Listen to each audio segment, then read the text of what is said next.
अस्सलाम वालेकुम दोस्तों साथियों, मैं हूं आपका मेज़बान समी इब्राहिम और आप देख रहे हैं समी इब्राहिम यूट्यूब चैनल। आज 16 जनवरी और जुमेरात। अभी जो मैं वीडियो में आपके साथ जो बड़ी एक इम्पॉर्टेंट इन्फॉर्मेशन शेयर करूंगा, जो मौजूदा पॉलिटिकल सूरत हाल है उस पर तो बात होगी, उसमें मैं अपडेट दूंगा आपको कि सिंध में जो आईजी है पुलिस का, वो क्या मामला है कलीम इमाम साहब का। कौन सा ऐसा काम है जो सिंध के पुलिस के जो आईजी हैं वो नहीं कर रहे। कलीम इमाम साहब ने नहीं किया, उससे पहले एडी ख्वाजा ने नहीं किया और ये फड्डा, ये मैं आपको इसकी तफसील बताऊंगा। लेकिन एक बड़ी जो बॉम्बशेल खबर है जो मैं आज आपके साथ अभी शेयर कर रहा हूँ, वो ये है कि जिस तरह पनामा पेपर्स ने पाकिस्तान की सियासत को हिला जुला के रख दिया और इस तरह तलपट किया कि जो वज़ीर आज़म था वो कैदी हुआ और वो फिर अब आजकल बाहर है और पाकिस्तान आने को उनका दिल नहीं चाहता क्योंकि वो एक सज़ा याफ्ता प्राइम मिनिस्टर है। इसी तरह का एक और स्कैंडल, एक और लीक, बड़ी लीक मैं बताऊंगा आपको कि उसकी सबसे पहले उस लीक की किसने बात की थी, अब दोबारा कैसे वो, अब कौन इसकी बात कर रहा है। और पाकिस्तान का एक बड़ा मीडिया ग्रुप इस लीक को इसके बारे में ब्रेकिंग स्टोरीज़ देगा, सब कुछ देगा। और बज़ाहिर मैं आप ये भी बताऊंगा आपको कि इसका टारगेट कौन है। बड़ी ज़बरदस्त ये पाकिस्तान की सियासत में हलचल मचाने वाली एक डेवलपमेंट है। और ये जो इस वक्त अलाइज़ का और ये दूसरा मामला सारा आप भूल जाएंगे ये जो लीक्स आ रही हैं। लेकिन इससे पहले मेरी आपसे ये गुजारिश है कि अगर आपने अभी तक मेरे चैनल को सब्सक्राइब नहीं किया तो वो कर लें, बेल आइकन को भी क्लिक कर लें ताकि जैसे ही मेरी नई वीडियो अपलोड हो आप तक उसकी इन्फॉर्मेशन पहुंच जाए। और आने वाली वीडियोस में बहुत इंपॉर्टेंट इन्फॉर्मेशन होगी इस सारे बड़े स्कैंडल के हवाले से और फिर इससे जो मुताल्लिका जो डेवलपमेंट्स हैं। और अगर आप मेरी इस वीडियो को पसंद करें तो इसे लाइक भी करें, इसे शेयर भी करें और अपना फीडबैक ज़रूर दीजिएगा कि कौन सी चीज़ आप चाहते हैं हम ज़्यादा डिस्कस करें, बिकॉज़ इससे हमें बड़ी गाइडेंस मिलती है। अब आ जाएं सबसे बड़ी खबर, इस अभी जो नया साल है जो शुरू हुआ है इसकी जो सबसे बड़ी खबर है।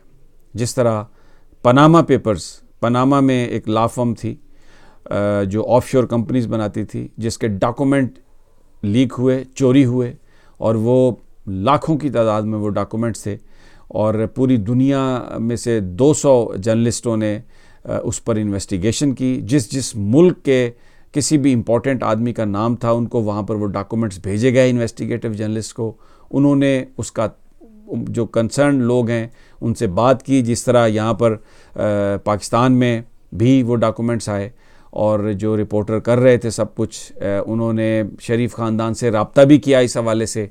और शरीफ ख़ानदान को उस वक्त अंदाज़ा नहीं था कि ये बड़ा स्कैंडल कितना हो सकता है और उन्होंने जो बेसरोपा बयानात दिए उनकी वजह से नवाज़ शरीफ साहब ज़्यादा फंसे। अपने बच्चे बच्चियों के जो बयानात थे, मरीम नवाज़ साहबा ने कहा कि लंदन तो क्या, मेरी तो पाकिस्तान में भी कोई प्रॉपर्टी नहीं है। उनके बच्चों ने कुछ और कहा, एक ने कहा कर्ज़ पर है, एक ने कहा ख़रीद ली है, एक ने, और फिर ये उनको नहीं, जब पूछा कि भाई आप तो स्टूडेंट्स थे तो उन्होंने कहा जी हमारे दादा के पैसे थे। बिल्कुल इसी तरह की तहकीकात, एक और तहकीकात। लेकिन इस दफ़ा जिस फर्म के ये डॉक्यूमेंट चोरी हुए हैं, जो वो फर्म कह रही है कि हमारे डॉक्यूमेंट चोरी हो गए, ये एक लंदन बेस्ड फर्म है। पिछली दफ़ा पनामा, इस दफ़ा लंदन। तो मैं आपको ये बता रहा हूँ कि ये पनामा पेपर्स को रिप्लेस करने जा रहा है लंदन पेपर स्कैंडल। और उसमें बड़े बड़े जो सियासत के बुर्ज हैं, आप यकीन करें ये आप हैरान और परेशान हो जाएंगे।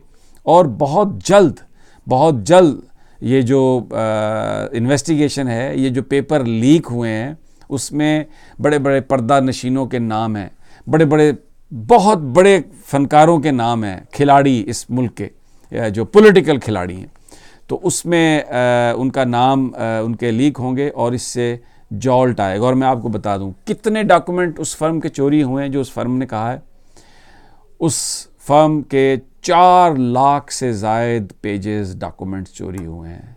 4 लाख, अब आप अंदाज़ा लगा लें कितनी उसमें तफसीलात होंगी। और ये मैं आपको बताऊं कि देखें इसका बड़ा इम्पैक्ट इसलिए होगा कि हम ऑलरेडी जो फैटफ है उसके वो हमें स्क्रूटनी कर रहा है। और ये अभी इस महीने के एंड में एक इजलास है और फिर फरवरी में इजलास है जिसमें मनी लॉन्ड्रिंग के हवाले से जो पाकिस्तान गवर्नमेंट की कोशिशें हैं उस पर बात की जाएगी। और ये जो सारा स्कैम है लंदन पेपर्स का, ये मनी लॉन्ड्रिंग के हवाले से है, प्रॉपर्टीज़ बनाने के नाम से है, नाजायज़ मुनाफा बनाने के नाम से है। इसमें जो मेरी अब तक की इत्तला है, प्राइम मिनिस्टर या उनका ख़ानदान तो बराह रास्त इसमें मुलव्वस नहीं है, लेकिन मेरे दोस्तों, मेरे साथियों, बहुत सारे ऐसे लोग और एक बहुत बड़ा बिज़नेस जिसने ख़ासा लंबी डोनेशन की है तहरीक इंसाफ के लिए, उसका नाम इसमें आने का इम्कान है। और देखें, इसमें ये जो डॉक्यूमेंट्स चोरी हुए और ये सब कुछ जो कुछ भी हुआ, इसमें एक कैच मैं आपको बता देता हूँ, थोड़ा सा मैं आपको पीछे लेके जाता हूँ। आज से कई महीने पहले आसिफ अली जरदारी साहब ने कौमी असम्बली में तकरीर करते हुए ये बात कही थी कि एक इन्वेस्टिगेशन शुरू हो चुकी है, एक इन्वेस्टिगेशन हो रही है बाहर, और बहुत सारा दूध का दूध और पानी का पानी हो जाएगा। लोगों को उस वक्त समझ नहीं आई इस बात की कि आसिफ जरदारी क्या बात कह रहे हैं, और अब आसिफ जरदारी बिल्कुल इस वक्त खामोश हैं और ज़ियाउद्दीन हॉस्पिटल और अपने बिलावल हाउस में वो बैठ के आराम से हर चीज़ को मॉनिटर कर रहे हैं। और वो जो उन्होंने उस वक्त चेतावनी दी थी कि जनाब ये एक बहुत बड़ी इन्वेस्टिगेशन हो रही है और ये इत्तला आएगी, वो अब वो जो उन्होंने जिस खरबूजे का जिक्र किया था, जिस फ्रूट का जिक्र किया था, वो पक कर अब तैयार हो चुका है। जैसे पाइनएप्पल है, अगर कच्चा है तो उसमें से कोई खुशबू नहीं आती, लेकिन अगर आप उसको काट के मेज़ पे रख दें और उसका इंतज़ार करें उसे पकने का, तो फिर जो उसकी खुशबू उसमें आती है तो सारा घर उससे मुअत्तर हो जाता है, और जिसको शुगर वो भी खाने के लिए बेताब होता है इसको। तो जनाब, ये जो लंदन पेपर्स की कहानी है ये अब पक कर तैयार हो चुकी है।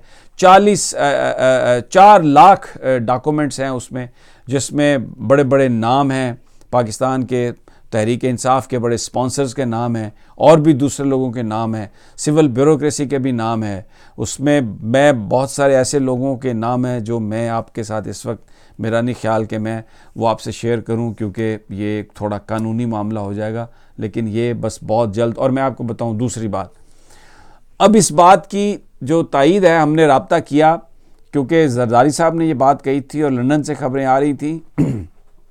तो जनाब रहमान मलिक साहब, जो इस वक्त पीपल्स पार्टी के बड़े जो ख़ानदान हैं, जो हुक्मरान साबिक ख़ानदान के बहुत नज़दीक हैं जरदारी साहब के एक्सक्यूज़ मी, और मोहतरमा बेनज़ीर भुट्टो के भी बड़े करीब थे, उन्होंने कहा कि जनाब बिल्कुल ये जो है हम इसमें ये डॉक्यूमेंट्स आने वाले हैं और बहुत जल्द ये डॉक्यूमेंट्स आ जाएंगे। अच्छा, फिर उसमें सिर्फ रहमान मलिक साहब ने नहीं कहा, उसमें मैं आपसे ये अर्ज़ करूं कि सेनेटर शेरी रहमान साहबा ने भी इस बात की तस्दीक की। अब पीपल्स पार्टी के लोगों को इसका पता है और उसकी वजह यह है कि people's party somehow the other इससे वाकिफ़ है, और इसमें बज़ाहिर जो पीपल्स पार्टी के लोग हैं उनका इसमें कोई इतना ज़्यादा अमल दखल नहीं है।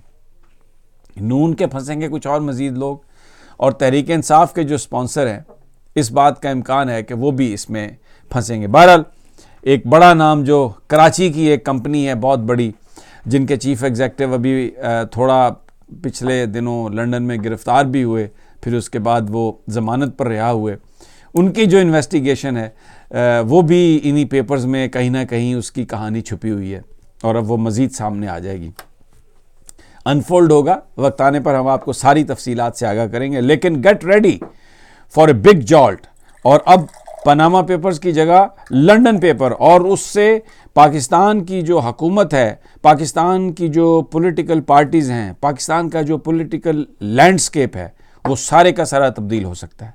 आने वाले 2 माह बड़े टर्मोइल के हैं इस हवाले से, और बड़ी इसमें शिद्दत आएगी। माफ़ी चाहता हूँ, मेरा गला खुश्क है, एक घूंट पानी पी लेने दें मुझे। अब आ जाते हैं डोमेस्टिक पॉलिटिक्स पे ज़रा। सिंध, मैंने पहले भी ये कहा था कि कौन सा ऐसा काम है जो सिंध में आईजी सिंध हुकूमत का नहीं करते। इससे पहले एडी ख्वाजा थे, उनको भी कहा कि जनाब आप फारिग हैं, जाएँ आप, और इतना मामला हुआ कोर्ट्स ने उसमें मुदाखलत की और बेचारे एडी ख्वाजा बड़ी मुश्किल से उन्होंने अपना ओहदा वहाँ पे बरकरार रखा, लेकिन बिल आखिर ही had to go. Kaleem Imam साहब आए और देखें कलीम इमाम साहब को वहाँ पर लाने में फिर हमारे उन बड़े जो बहुत बड़े जो लैंड के डेवलपर हैं उनका इसमें उनकी कोशिशें थी। वो ले गया कलीम इमाम साहब को और कहा कि ये बंदा बहुत अच्छा है तो इसको आप रख लें, तो सिंध गवर्नमेंट ने उनको रख लिया। कलीम इमाम साहब बहुत अच्छे ऑफिसर हैं, लेकिन ये भी है कि वो कंप्रोमाइजिंग भी हैं।